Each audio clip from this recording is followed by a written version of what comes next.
Well, to the war in Ukraine now, where Russia scored a major victory in the east. President Biden just announced a big push of new weapons to Ukraine, including Bradley fighting vehicles. Today, we jointly announced, you've already gotten copies of it, a statement saying that we're going to increase the support for Ukraine. We are going to provide the Bradley infantry fighting vehicles, the United States, to the Ukrainians. And Ukraine Minister of Defense now admits their soldiers are being slaughtered for the sake of NATO's mission. Not Ukraine's mission, but NATO's mission. Listen. Сьогодні в своїх промовах мої візаві, міністр оборони, чітко кажуть: Олексій, ми розуміємо, що ви бороните сьогодні весь цивілізаційний світ, весь Захід. Ви є реальним щитом цивілізації. Ми виконуємо місію НАТО сьогодні без втрати їхньої крові, з втратою нашої крові. Тому для них треба витрачати їх зброю. And I don't recall hearing this before, actually, from the Ukrainian side. Joining us now is Colonel Douglas MacGreggor to find out about the state of this war and all of these moving pieces.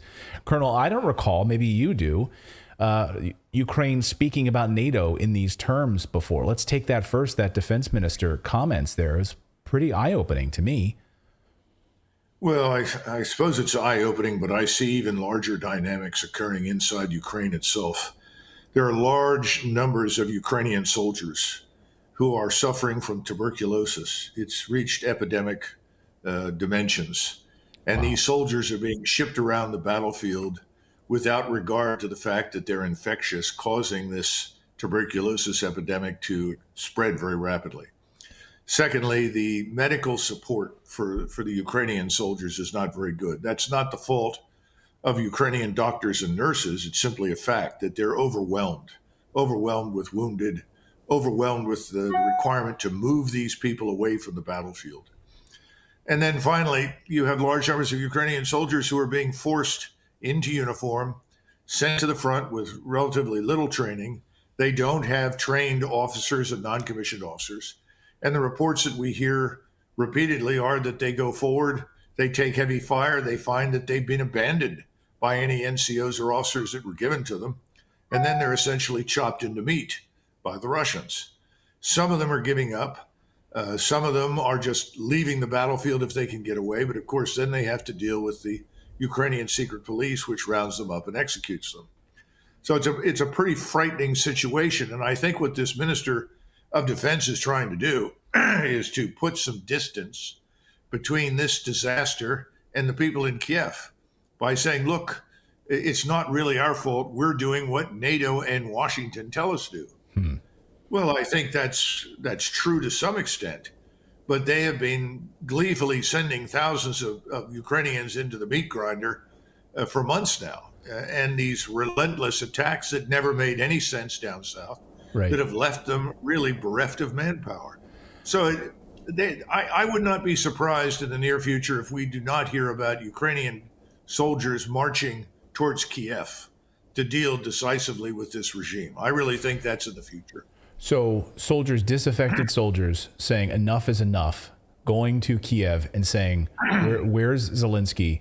Where's this leadership? We've had enough of it. Now, I want you to clarify that, because I've played videos of Ukrainian soldiers pointing out that they are chastising their leadership, talking about how they have no food, they have no weapons.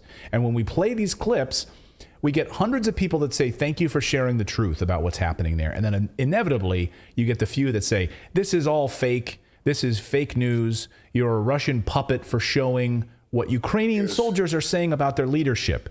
But this is actually happening, is it not? Oh, absolutely. Without question. I would compare the situation to the Tsarist army in 1917. I mean, the Russian forces, and they were not all Russians at that point, Ukrainians, Russians, all sorts of people from all over then the Tsarist empire. They were dying by the boatload fighting the Germans. And if you go back and look at World War I, the Germans were totally different from the Germans of the Second War. They had no interest in invading the Soviet Union or invading Russia. And so what they did is they set up defenses on the eastern borders of Poland and the Baltic littoral. And then the Tsarist army simply expended its resources, human and otherwise, against German defenses with plentiful artillery and machine guns, mines and wire. And finally, the Tsarist army said, we've lost 1.5 million dead. We can't go on like this anymore. And there was no response. The Tsar should have said enough's enough, ended it, and led his army home. He'd still be in business if he had, but he didn't do that. And so you get the revolution. I think this is where the Ukrainians are headed, unless there's peace. And I think they know that. I think a bunch in Kiev is worried about it. There's no doubt in my mind. And if you go to Kherson, this area that was evacuated, the Ukrainian secret police has set up quite a network there and is running around punishing people left and right for speaking Russian. I mean, imagine sending American police into Arizona or New Mexico and punishing someone who speaks Spanish. It's absurd. Well, this is what's been going on. And very, very deliberately, the Russians have targeted SBU headquarters, Ukrainian secret police headquarters in Kherson, with the goal of essentially killing them and knocking them out of business. This whole house of cards in Ukraine will collapse. It's going to collapse sooner than I think Washington realizes. And yet Washington, as we said in the intro, continues to funnel weapons. You heard President Biden with a new tranche of weapons, mentioning, of course, these new Bradley fighting vehicles. Now, I am not a steeped military man like yourself, but from what I understand of these vehicles, a lot of them had been mothballed for years. We have about 3,800 of them in the United States. There's about 2,500 or 2,800 of them that had been mothballed. They had been retrofitted for the wars in Iraq, in the desert. So they can shoot their anti-aircraft retrofitted and their infantry, so you can put infantry in them as well. Every time we hear about one of these new vehicles being shipped to Ukraine, it's always, and I read the Twitter comments from people, they're like, hallelujah, this is going to turn the tide of the war. This new vehicle will make a change. What do you say about this new tranche of weapons? Many armies have been through the experience of betting heavily on the arrival of something new to turn things around. It never happens, because warfare is a product of a multitude of factors and various sets of equipment and various kinds of formations. The Bradley right now, the ones that we're likely sending are not necessarily the most up-to-date and modern model by any stretch of the imagination. And the Bradley, while it was adequate in 1991 for the war that we fought, is not a particularly impressive vehicle. The original Bradleys had the fuel in essentially underneath the feet of the soldiers riding in the Bradley. And the Bradley was essentially a combination of iron, steel, and aluminum. And they had a bad habit of catching fire. We lost a Bradley in my unit in 1991 because a tow missile that was in the hammer, you had this thing that rises up and then fires the tow missile from the side of the track. That's your anti-tank weapon, if you will. And that exploded because it was struck by a 30 millimeter round from a BMP. The blast went into the Bradley, and the tow missiles that were inside the Bradley then exploded. We had a man killed outright, and then 3 others who were wounded. There were only 4 people at the time on the track, fortunately. We were able to get the other 3 out. They were wounded, obviously, but eventually returned to duty. And the thing burnt furiously for hours. The next morning, it looked like a 113. The turret had literally sunken down into the body of the Bradley.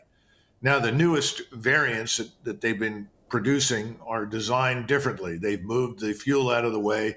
They've changed some of the alloys that are being used.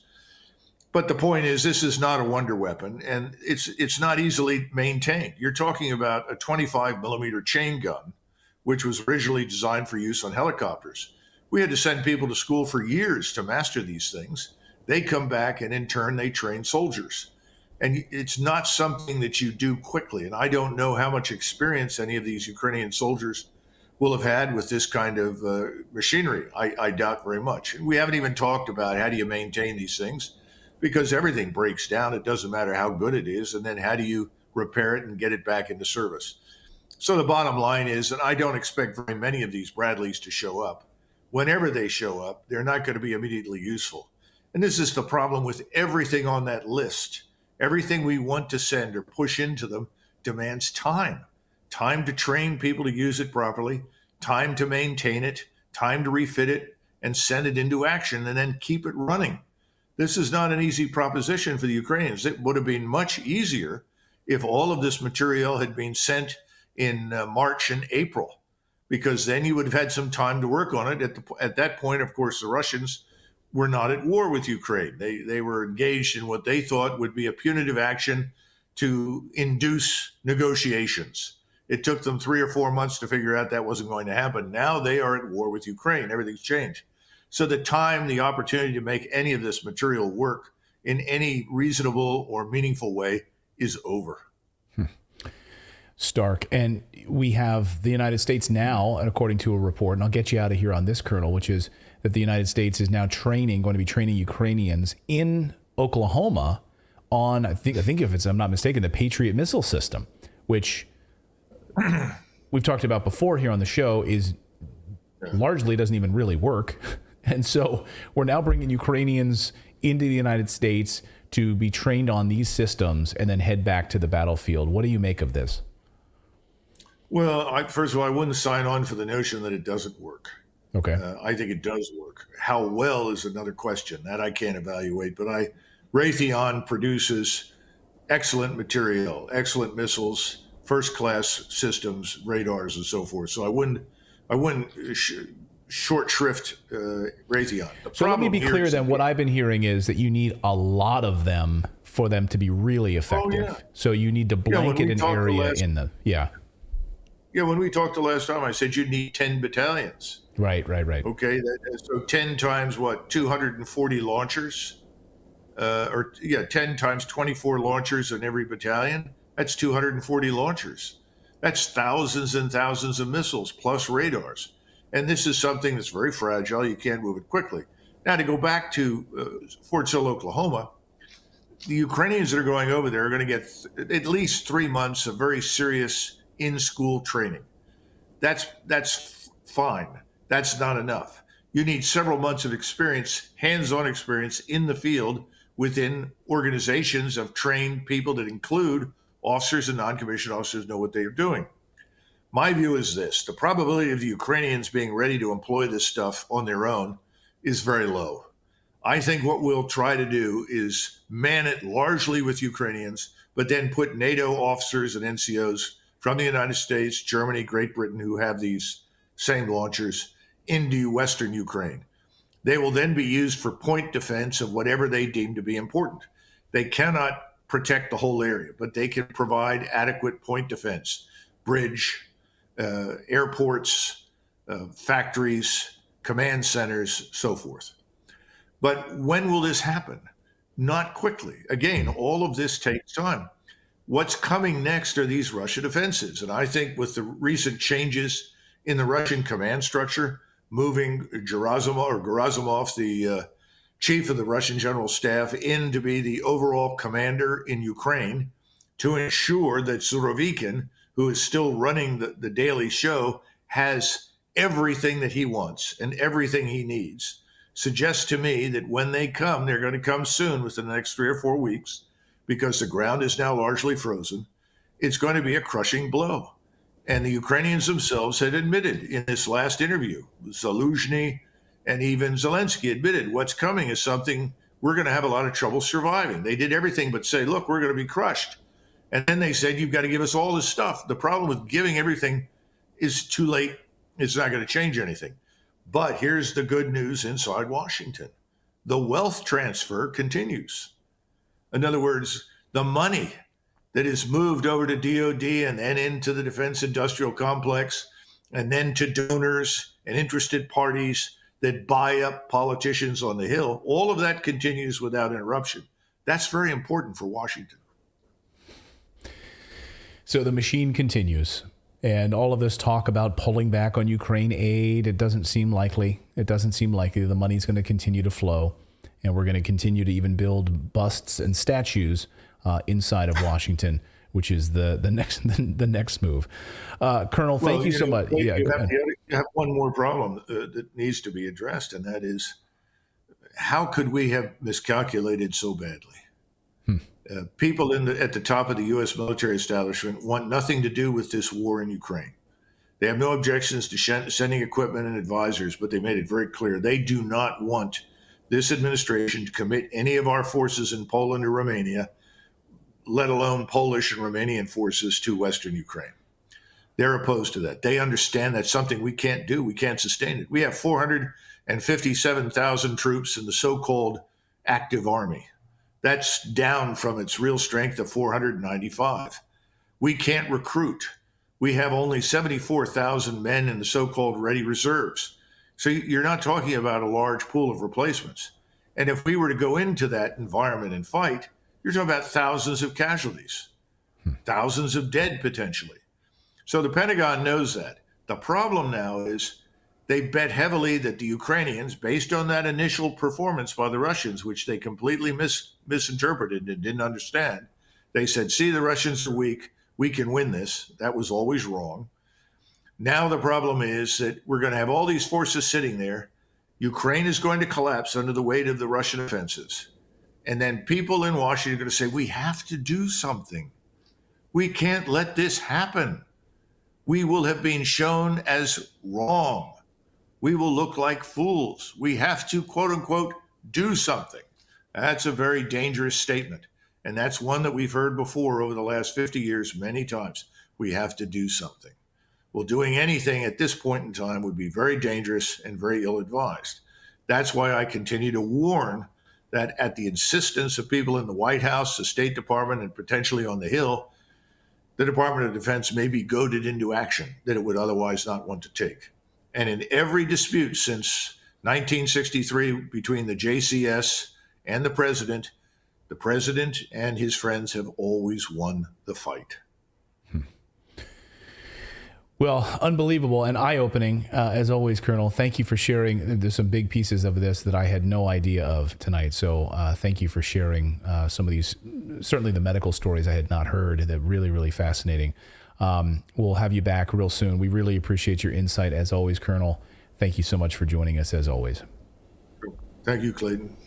I'd love to hear, your thoughts on this, guys, in the chat. I mean, tuberculosis, when you don't have food, and so when we've played those videos of soldiers saying this is what's happening to us, and we don't have the leadership that we need, we don't have the weapons, we don't have the food, and it's an absolute disaster. They're lambs to a slaughter. Yeah, it's and also they don't even take into consideration the weather conditions they're dealing with. Like that alone, just being out there in the winter, freezing. You can't always be warm when you're out there in the winter because you can't just be huddled by a fire because Yeah, it doesn't work that way. Well, and of course the problem, what we all learned in the Battle of the Bulge, right, is that when you can't have a fire because the moment you light a fire, you give away your position. So if you're holed up in a trench, you don't light a fire. And that's, of course, what's been happening in the eastern part of Ukraine right now, and any time that someone is trying to light a fire, they're being hit with thermobaric weapons and destroyed. So it's an absolute disaster. And I just think it's interesting that the defense minister is saying, this is NATO's war. They're guiding us. They're telling us basically what to do. And we are lambs to the slaughter right now. Yeah. Really, really troubling. Thank you so much for watching this segment here at Redacted. We are live every day at 4 p.m. Eastern Time, trying to share the stories that the mainstream media will not cover. You should also come over and join our community of Redacted Rebels over at Redacted.inc. That's our private locals community where we can share exclusive content that we simply cannot share here on YouTube. Come over and join the rebellion together right now by going to Redacted.inc. We'll see you next time.